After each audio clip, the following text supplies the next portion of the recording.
2024 sebagai sutradara. Saya Cindy Ristiana, absen 10 sebagai pembeli.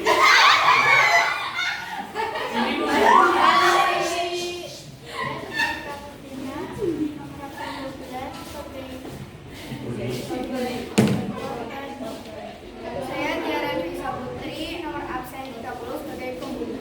Halo Tiara. Halo pembeli. Saya Siti Anissa Amalia sebagai narator. Saya sebagai penakar.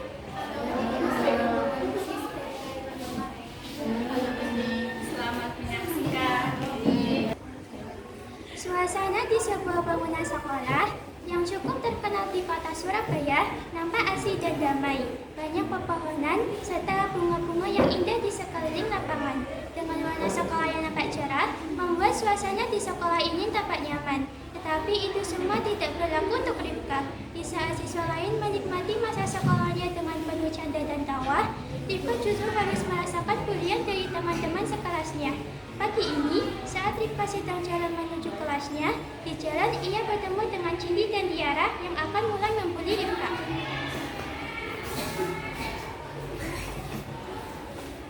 Pagi Rifka. Kak, kemarin kan ada tugas matematika ya Kak. Kita boleh minta tolong nggak buat kerjaan punya kita? Boleh kan? Iya, susah banget tahu materinya. Tapi akhirnya kan kalian kerja sendiri. Kalau enggak, mau kok ngajarin kalian caranya. Rifka, lo itu nurut aja bisa nggak sih? Banyak banget. Tahu, lo mau kita kuncin di kamar mandi kayak kemarin? Mau nggak? Maaf, ada kerja. Nah, Dari tadi.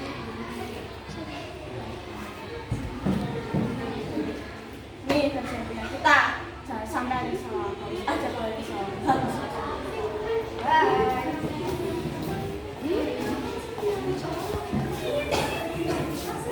Setiap hari, Rifka harus melewati hari-hari yang sangat membuatnya ketakutan. Menjadi bulian dari teman-temannya bukanlah pilihan untuk Rifka. Siswa beasiswa hanya akan menjadi bulian dari siswa yang mengandalkan uang orang tua. Siswa yang lemah hanya akan dijadikan mainan untuk siswa yang kuat. Begitupun juga dengan Rifka. Ia termasuk siswa beasiswa yang memiliki sifat yang lembut. Seringkali ia ingin melawan siapapun yang membulinya. Namun, ketakutannya jauh lebih besar dibandingkan dengan rasa beraninya. Tidak hanya saat di luar kelas saja Rifka dibuli, bahkan saat di ruang kelas saat sedang pembelajaran pun Rifka sering mendapatkan bulian. Lalu, apakah teman-temannya yang lain akan merasakan kasihan dan belanya? Jawabannya tidak. Mereka justru menganggap ini hiburan di sekolahnya. Setiap ada tawa dari siswa-siswi, harus ada tersiksa seperti Rifka. Mereka semua menganggap ini sebagai candaan, tapi justru hal itu sangat mengganggu Rifka, baik dari segi fisik, mental, dan kesehatannya langsung menurun drastis. Saat beristirahat berbunyi, Rifka segera keluar kelas menuju perpustakaan.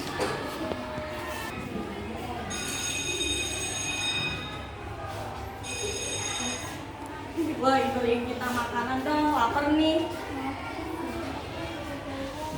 Yalah, nanti juga kita ganti kok.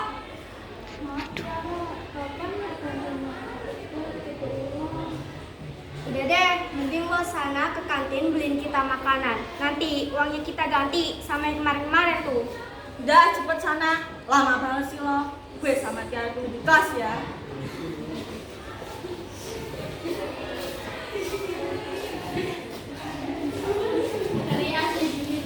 Rifka pun mau tidak mau harus ke kantin untuk membeli makanan Tiara dan Cindy. Tapi Rifka tidak mendapatkan apapun karena ia tidak memiliki uang. Rifka sudah memiliki banyak hutang dengan semua ibu kantin di sekolah ini. Pastinya tidak ada ibu kantin yang mau menghutanginya lagi. Rifka pun pergi meninggalkan kantin dengan wajah murungnya. Namun di jalan, Rifka bertemu dengan seseorang.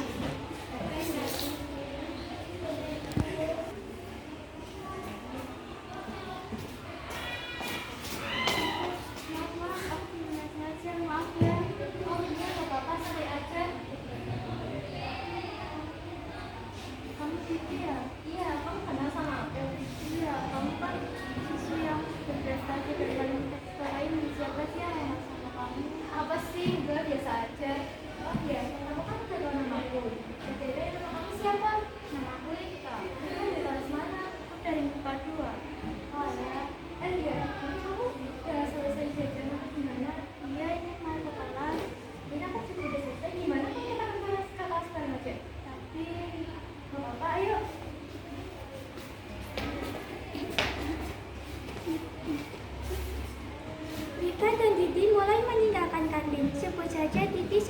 primadona di sekolahnya karena ayahnya termasuk orang yang berpengaruh di kota Surabaya yang membuat dirinya cukup disegani dan bahkan ditakuti oleh beberapa orang, bahkan guru sekalipun. Namun Titi tidak menjadikan itu semua kesempatan untuk dirinya membuli. Ia justru selalu berperilaku baik, bahkan mendapatkan gelar kepintarannya bukan dari kekuasaan sang ayah, melainkan dari payahnya sendiri. Sampai di kelas TK, Titi dikejutkan dengan bentakan Tiara dan Cindy yang keluar dari kelas. Lama banget sih lo, mana makanannya? Kalau ditanya tuh dijawab, mana makanannya? Wait, lo Cindy, dan lo Tiara. Anak-anak yang terkenal ngebully anak-anak beasiswa di sekolah ini. Kalau kita suruh beli, lo mau apa? Yaudah, mending lo cabut dari sini, gak usah ikut campur. Kak, mana makanannya? Jangan bilang lo bawa. Gue tanya, alasan lo berdua ngebully itu apa sih? Apalagi ngebully anak beasiswa kayak gini yang gak tahu apa-apa. Kalian pikir kalian keren dengan ngebully kayak gitu? Udah deh, jadi lo nggak usah ikut campur. Jangan kamu bokap lagi. Pati, sok. Kalau bapak bokap sih, meski bapak gue bupati, gue gak pernah ngerepotin bapak gue kayak kalian. Alah, lo kalian juga bayar dulu di sini kan, biar bisa jadi siswi yang paling pintar di sekolah ini. Gue bukan kalian yang sukanya ngerepotin orang tuanya sendiri. Atau jangan-jangan sebenarnya kalian ini gak bisa ya buat sekolah di sini. Jangan-jangan kalian berdua beli bangku lagi buat sekolah di sini. Oops, sorry. Gue ingetin ya buat lo dan lo, kalau sampai besok gue lihat lo berdua masih ngebully Rifka, gue gak bakal tinggal diam. Ingat baik-baik itu. Sini lo, gue. Semua itu gara-gara lo. Gue jadi malu, tau gak? Trik.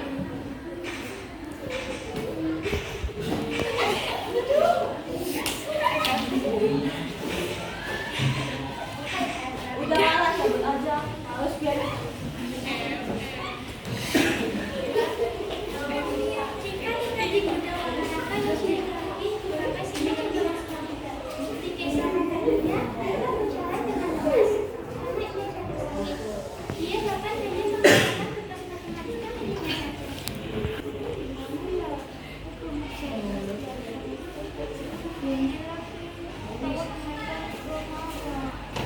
Saat sudah teman pikirannya, dia masuk ke berbunyi. Dia segera berlari menuju kelasnya.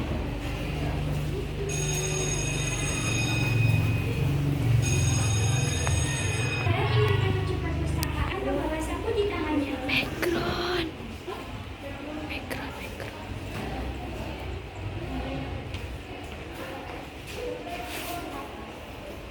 Udah, lo tahu kan apa kesalahan lo? Gara-gara lo gue dimaksud, tau gak? Gue gak butuh. Nanti. Asal lo tau, ini semua tuh gara-gara lo gue jadi malu karena dihukum. Mesti. San.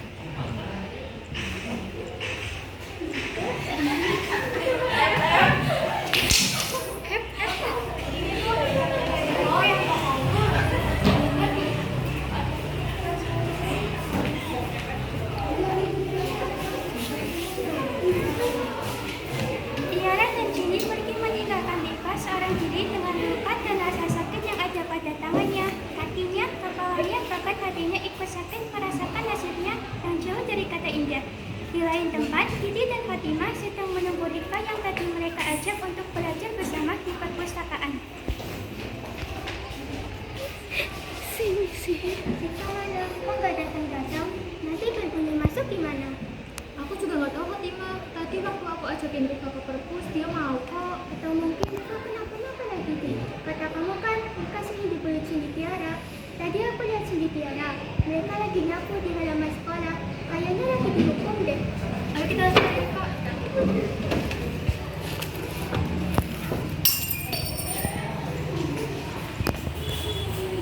Tiara dan Cindy berjalan di koridor. Mereka berpapasan dengan Titi dan Fatimah yang sedang mencari keberadaan Rifka.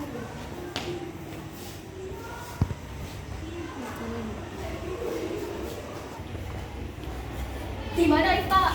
Apaan sih lo datang-datang yang kita ke kita, utang yang kita juga Udah, nggak usah bohong. Gimana Rifka? Mana gue tahu, emang gue emaknya. Gimana Rifka?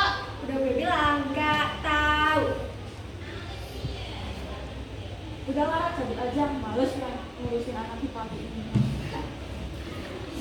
Woi, gimana Rifka? Udah lagi, nanti kita cari ke aja. Takutnya kita kenapa-napa. Lihat-lihat di mana ya tempat yang biasanya aku bisa Tiara maupun Rika. Jangan-jangan mereka bawa tempat kuda lagi. Ayo kita ke sana.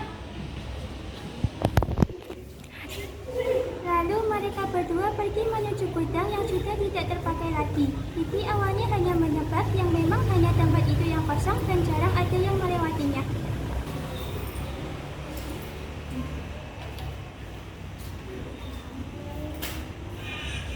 Jadi itu Rika. Rika, kamu nggak apa kan? Gak apa-apa Rifka, disini atau sama Monika. Oh iya, Rifka ini mereka udah bener-bener keterlaluan sama kamu. Kita nggak bisa tinggal diam kayak gini terus. Besok mereka makin semena-mena sama kamu kalau kita diemin mereka. Ayo kita laporin mereka ke ruang BK biar mereka itu dihukum dan kapok nggak mau hubungi kamu lagi. Jangan sih, aku takut. Gak apa Rika, di sini aja aku sama Titi. Dia nggak usah takut, ada aku sama Monika yang bakal membela kamu. Ayo kita laporin mereka ke ruang BK.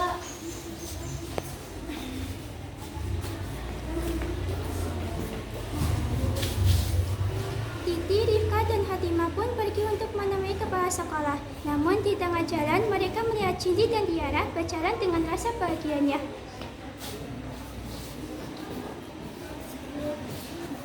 Sini Tiara.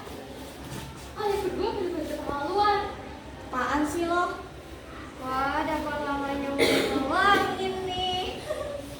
Stop ya, udah muak sama kalian berdua. Kali ini bener banget tidak diam atas perawan lo. Kalian berdua juga terlalu atau enggak? Kalian bawa ini ke ruang BK biar kalian itu dihukum. Tapi kayaknya kalau cuma dihukum kurang adil gak sih? Kayaknya lebih adil lagi kalau kalian dikeluarkan dari sekolah ini. Kalian pilih, kalian bakal mengakhiri perbuatan kalian itu dan minta maaf ke Rifka, atau kalian bakalan dihukum dan dikeluarkan dari sekolah ini karena gue bakalan minta bantuan sama papa gue buat ngeluarin lo berdua dari sekolah ini. Kalian gak boleh ngomong gini. Kasian Rika. Kalian gak kasian sama Rika. Tahu tuh, dari awal gue udah bilang jangan bully di sekolah ini. Lo berdua denger gak sih yang gue bilang kemarin? Sekarang gue tanya, alasan kalian berdua ngebully itu sebenarnya apa sih? Lo mau tahu alasannya apa? Gue sama Cindy sebenarnya gak ada niatan buat ngebully Rifka sih. Gue ngebully Rifka karena gue cuma mau ada yang kerjain tugas-tugas gue doang, dan gue bisa dapetin nilai sempurna terus deh, dan kakak gue bisa dipasang keren karena anaknya bisa dapetin nilai sempurna terus. Gue kayak gini karena kalau gue minta ke anak beasiswa lain nggak pernah didengerin. Gue gak ada niatan sama sekali lo buat ngebully Rifka, kecuali sama anak beasiswa yang emang sombong gak mau ngajarin kita. Kita cuma mau ada yang ngerjain tugas-tugas kita doang kok, udah kita aja. Tapi semakin lama gue juga sadar gue udah keterlaluan sama Rifka. Bakalan sampai kayak fisik. Gue marah sama anak-anak pintar yang lainnya, tapi pada gak mau ngajarin. Gue terpaksa jadi anak berandalan. Jadi tugas gue bisa dikerjain sama anak beasiswa ataupun anak pintar lainnya. Tapi yang berdua itu bukan siswa bodoh, dan gue tahu nilai kalian di setiap mata itu udah cukup maksimal. Kenapa kalian gak mau ngerjain tugas-tugas kalian itu sendiri? Kenapa kalian harus nyuruh Rifka buat ngerjain tugas-tugas itu? Yang gue mau itu nilai sempurna 100, sedangkan yang gue dapat 80 dan 90. Itu jarak. Terus alasan kalian minta dibeliin makanan Rifka kenapa? Kenapa nggak diganti uangnya? Sebenarnya uang itu mau kita ganti, cuma kita gengsi takutnya nanti kita semakin semena-mena dan gak mau ngerjain tugas-tugas kita lagi. Tapi kalian mau gimana sih? Rifka, aku minta maaf ya.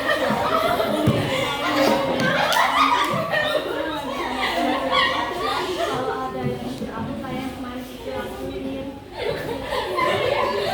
Rifka, aku janji gak akan menghubungi kamu lagi. Maaf ya, kita awalnya cuma bercanda, kita gak benar-benar waktunya. Tapi makin lama kita udah ketemu sama kamu. Paling kalian lagi play victim kan, karena kalian takut bakalan dihukum dan dikeluarkan dari sekolah ini. Ini keren banget aktingnya,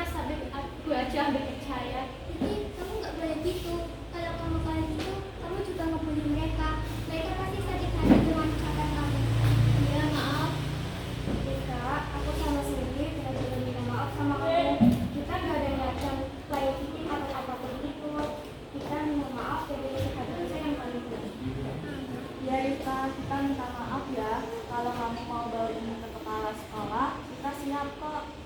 Nggak apa-apa, aku pengen pengen berdua. Ya, kalian semua berdua. Hah? Kamu serius mau maafin mereka segampang itu?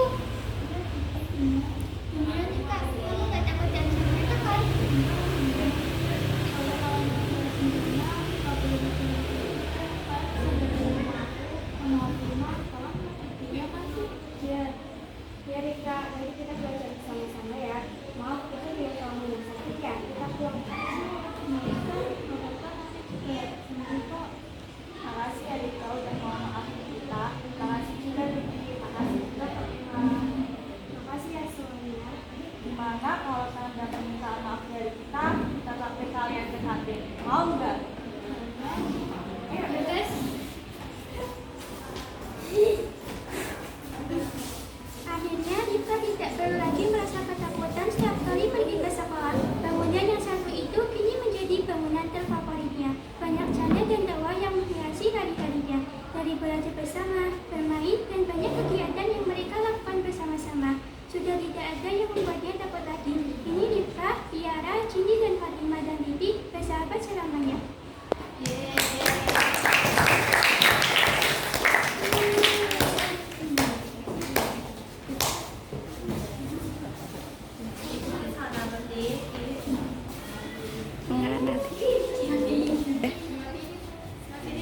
Kemudian yang kamu tidak akan pernah bisa menyelesaikan masalahmu. Berhentilah membuli karena dirimu tidak akan pernah terlihat baik di saat kamu mencoba untuk membuat orang lain terlihat buruk. Terima kasih. Terima kasih sudah menonton. Jawabannya mohon maaf apabila membosankan dan tidak sesuai ekspektasi. Terima kasih. Dari kami, wassalamualaikum warahmatullahi